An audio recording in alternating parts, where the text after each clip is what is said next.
Uh, the family story is that as a teenager, he built their house in Oklahoma where they lived.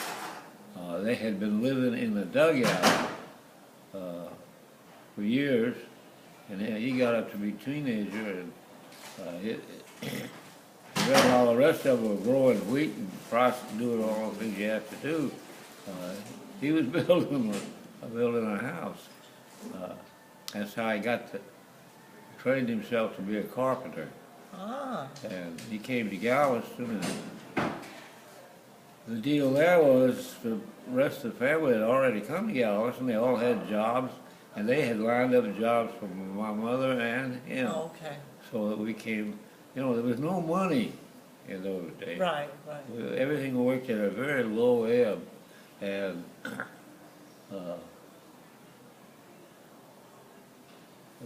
they got hooked up with some people up on the beach where the Crystal Palace swimming pool was, and on that block between 23rd and 24th on the boulevard,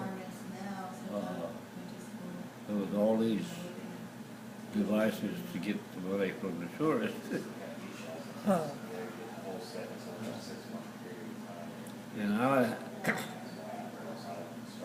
my grandmother had a penny candy and lemonade and orangeade stand right inside where the pool was.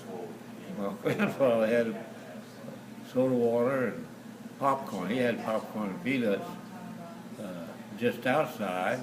Oh, they had the gamut then, didn't they? And my uncle was manager of the Crystal Palace drugstore down on 23rd Street, just off the beach. And my mother's father, we came up down from Nature's, Texas, and they went to work selling root beer. They had a Hires Root Beer place on 24th corner 24th Boulevard, and it to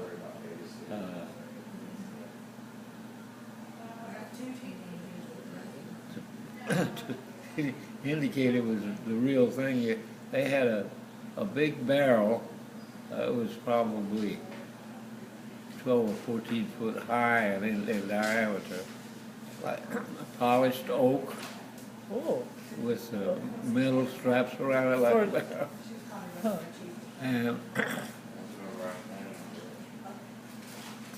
And that's where the root beer was kept then? Yeah. Yeah. That was and it appeared that when they drew you a mug of root beer, it appeared to come out of that. Huh. Of course, the inside was nothing except pipes. Right. Yeah. Well, What year was that? 1925, 26. 26. So it was before the Depression even. Huh? Even before the Depression then. Oh, yeah.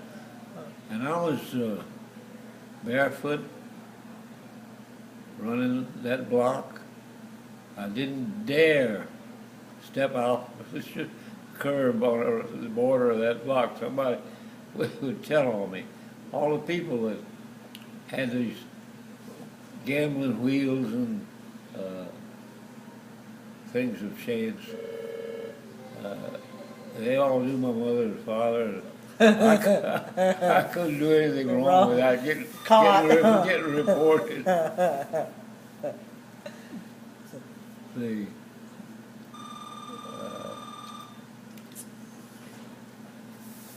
There was a call box on the corner of 23rd and Boulevard, and there was a policeman. His name, I remember he was named Diamond, and he was there to watch me on that side.